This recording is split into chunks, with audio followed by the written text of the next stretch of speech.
en Europe entre mes visites ici au Sénégal. Il y a aussi donc l'équipe cadre avec 10 experts, qui c'est des experts sur l'analyse politique, juridique, les processus électoraux, les droits de l'homme, les médias et aussi donc une analyse rigoureuse qui va se poursuivre.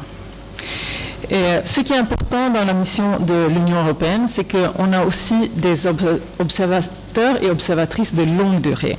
Et donc, il vient d'arriver, ils sont à 32, et ils vont être déployés dans toutes les régions et dans tous les pays.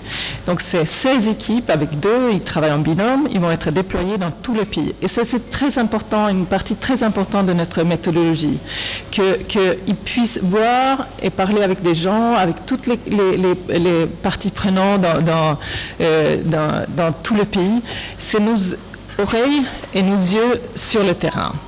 Et ils vont évidemment faire ce que nous on fait ici au niveau de Dakar. Ils vont rencontrer les partis politiques, les candidats, les citoyens, la société civile, et parler avec les électeurs et pouvoir suivre la campagne et les préparations techniques, mais aussi au niveau de campagne et débat. Donc, voilà, ils seront déployés vendredi. Il vient d'arriver, ils seront déployés vendredi. Et de plus, pour les élections même, il y aura une délégation de 7 députés du Parlement européen qui se joint à notre mission le jour des élections. Et le jour de vote, la mission de l'Union européenne disposera au total de plus de 130 observateurs sur le terrain, issus de 27 États membres de l'Union, ainsi que Norvège, Suisse et Canada. Et par contre, nous sommes, comme j'ai dit, tenus par l'impartialité et l'indépendance, et on présentera publiquement nos premières observations lors d'une conférence de presse qui se tiendra ici à Dakar 2 jours après le vote, ça veut dire le 27 février. Et la mission sera présente au Sénégal jusqu'à la mi-mars, en cas d'un seul tour, et évidemment plus loin s'il y a un deuxième tour. Le rapport final de notre mission sera présenté aux autorités et au public quelques semaines plus tard, après un premier tour ou un éventuel deuxième tour. Et cet rapport comprendra une évaluation plus approfondie du processus électoral, ainsi que des recommandations pour les scrutins futurs. Donc, juste pour conclure, j'aimerais souligner qu'au cours du processus électoral, et surtout peut-être particulièrement pendant la campagne, nous appelons au respect des libertés d'expression, des réunions, ainsi qu'au rejet de violences et de messages de haine. Et notre objectif, c'est de contribuer positivement à une élection présidentielle que nous souhaitons inclusive, transparente et libre. Et autant qu'élu de mon pays, la Suède, les élections, c'est un moment important dans chaque pays, mais c'est aussi un moment heureux pour les politiques d'aller à la rencontre et les électeurs d'aller à la rencontre, de débattre, discuter, de se mobiliser. Pour les électeurs, c'est pas chaque jour, les citoyens, qu'on est demandé de donner son avis. Mais les élections, c'est un moment comme ça. Et donc, dans chaque pays, et évidemment ici au Sénégal aussi, c'est un moment important, et j'espère pour tous les citoyens sénégalais que ça sera un moment de transparence, d'inclusivité et d'une expression vers l'avenir pour le peuple sénégalais. Avec ça, je m'arrête et je suis à votre disposition pour des questions. Merci. Pendant que vous préparez vos questions, je vous rappelle que vendredi prochain, à 8h30, vous êtes tous invités à assister au déploiement de nos 32 observateurs de longue durée qui partiront d'ici pour les 14 régions du Sénégal. Donc, rendez-vous vendredi matin ici à 8h30 sur le parking de l'hôtel. Pour vos questions, je vous demande de lever la main et un assistant vous apportera un micro. Veuillez vous présenter et nous dire quels médias vous représentez et nous prendrons 2 ou 3 questions à la fois. Bonjour, je suis Lozano, journaliste à l'AFP. Vous m'entendez? Vous avez dit que vous souhaitiez, merci d'organiser cette conférence de presse, vous avez dit que vous comptiez rencontrer tous les candidats à la présidentielle. Est-ce que vous avez déjà formalisé une demande pour rencontrer M. Bassirou Diomaye Faye et avez-vous déjà obtenu une réponse?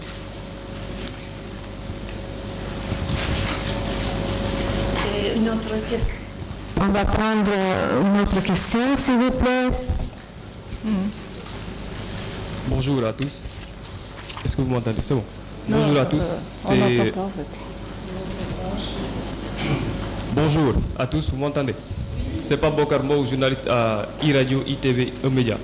Je voudrais savoir, vous avez dit que vous allez examiner le processus électoral. Et le processus électoral comprend la période préélectorale, la période électorale et la période post-électorale.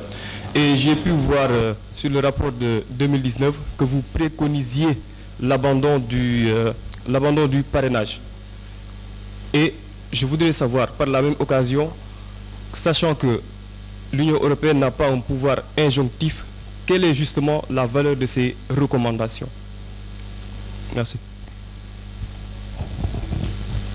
Je vais commencer par... comme j'ai dit, nous avons comme objectif de voir tous les candidats qui ont été validés par le Conseil constitutionnel quelle que soit leur situation. Donc, on espère de pouvoir aussi rencontrer M. Diomaye ou que ça soit possible. On est en train de faire les démarches. Ça, c'est pour cette question-là. Par rapport aux questions de parrainage et le processus préélectoral, tous les pays ont des méthodologies et des procédures pour être sûr qu'on a une représentativité et qu'il y a une participation inclusive dans les élections. On a déjà fait des recommandations par rapport aux procédures de parrainage. On sait que ça fait partie d'un dialogue ici au pays. On reviendra avec l'analyse qu'on est en train de faire, mais c'est trop tôt pour dire par rapport aux procédures de parrainage maintenant. Mais on reviendra sur ça dans nos recommandations et dans l'analyse qu'on fait.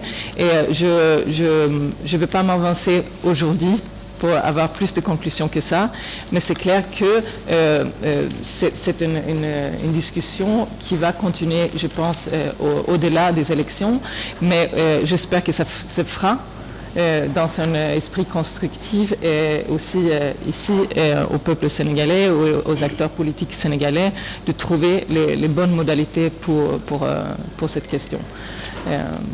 Mais je ne peux pas avoir plus d'analyse pour l'instant par rapport à ce processus. Voilà, bonjour. Moi, c'est Moussa Mané, journaliste à la CTV. En fait, on l'a constaté, vous l'avez dit tantôt, que vous avez pu rencontrer la Sénat et aussi la Direction générale des élections. Et on sait bien qu'il y a eu une polémique concernant le fichier électoral cette année. Il y a eu plus de 40 candidats qui ont été recalés et tous reviennent tout le temps sur la transparence concernant le fichier électoral.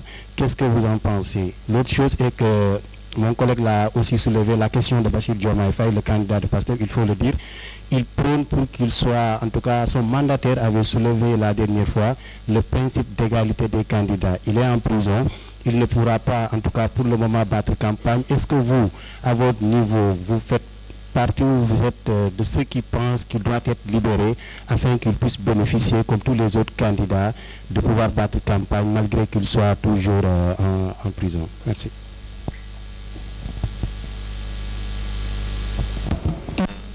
Une autre question, s'il vous plaît.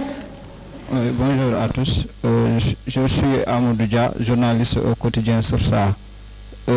Sauf erreur de ma part, je pense que nous sommes dans la période préélectorale. Vous, en tant qu'observateur, ce que vous avez dit, ce que vous avez déjà eu à observer, est-ce que cela vous convient à propos d'une élection libre, démocratique et transparente? Merci.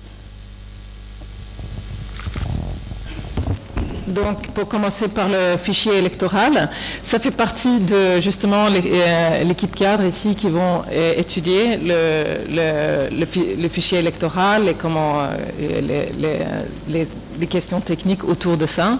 Et je ne peux pas, vu que ça fait pas longtemps qu'on est ici encore, me prononcer sur les éventuels problèmes qu'il y a eu, mais ça va faire partie de notre analyse, ça c'est certain. Et, par rapport à la participation aux candidats des campagnes, tout en égalité, il me semble très important que les candidats qui ont été retenus par le Conseil constitutionnel puissent faire campagne en toute égalité. Et donc, évidemment, nous espérons qu'il y aura que ça peut se faire, parce que pour un processus électoral démocratique, c'est important que tous les candidats puissent faire campagne en égalité.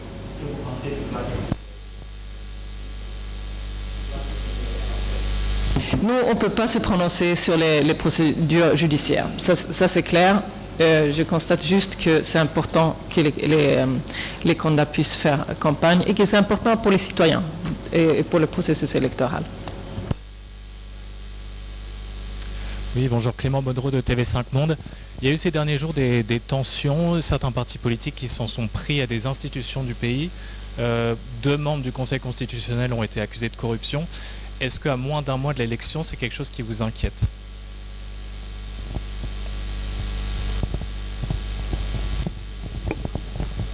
Une autre question, s'il vous plaît, s'il y a, monsieur. Juste attendez le micro.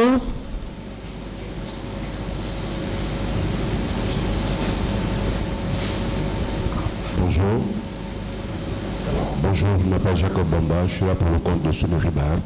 En fait, j'aimerais avoir des précisions au niveau de l'Union européenne. Vous savez certainement qu'au Sénégal actuellement, c'est des remous, des tensions, notamment le confrère va signer tout de suite, le Conseil constitutionnel est accusé par là, la Sénat qui reçoit tardivement en tout cas le fichier électoral, entre autres. Est-ce que vous pensez que l'Union européenne, en tout cas, a pris les dispositions nécessaires ou il y a les moyens de sa politique, en tout cas, pour que mener sa mission à bien?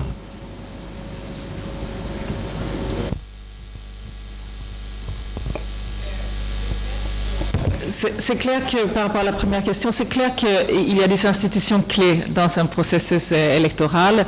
Il y aura notamment la DGE, le Sénat, et le Conseil constitutionnel. Et c'est important que toutes ces institutions puissent opérer pleinement selon leur mandat et selon la loi sénégalaise. Donc, et notre analyse va évidemment porter sur les processus qui se passent maintenant, et on suit de très près les discussions et les mouvements autour de toutes ces institutions et aussi leur action. On pourra pas faire une analyse de tout ça avant la fin du processus électoral, parce qu'on est tenu par notre mandat aussi de ne pas interférer dans le processus électoral. Et je tiendrai tout pleinement à ça. Et ça répond un tout petit peu à votre question aussi, peut-être par rapport aux institutions et la possibilité de l'Union européenne. Notre mission ici, nous sommes en partenariat avec le Sénégal. J'ai travaillé beaucoup sur des questions de l'état de droit et la démocratie en Europe, à l'intérieur de l'Union européenne, pendant mes 10 ans comme députée européenne. Et je vois les processus électoraux et démocratiques, que ce soit en Europe ou que ce soit ici au Sénégal ou dans d'autres parties du monde. On est dans un partenariat pour la démocratie et pour des processus électoraux les plus inclusifs, démocratiques, transparents et libres possibles. Et c'est un engagement qu'on a pris ensemble et qu'on va réaliser ensemble. Et notre mission ici, on va apporter notre petite contribution, j'espère, à ce processus. Et ça veut dire qu'on ne va pas interférer dans le processus électoral tant qu'elle est, mais on va venir avec des recommandations, avec une analyse approfondie, aussi basée sur toutes les observations de nos observateurs de longue durée qui seront sur le terrain pendant plusieurs semaines et aussi après les élections, qui pourront suivre tout le processus. Et avec ça, on aura une imagerie, je dirais, très approfondie et assez complète de la situation ici. Et on pourrait, avec vous, engager une discussion avec des recommandations. Mais je le vois vraiment comme un partenariat où votre pays, mon pays, la Suède, et l'Union européenne, plus globalement, s'engager ensemble pour renforcer les structures démocratiques dont le processus électoral en fait partie. Je ne sais pas si ça... Merci pour avoir assisté à cette conférence de presse. Quand vous sortez, il y a encore...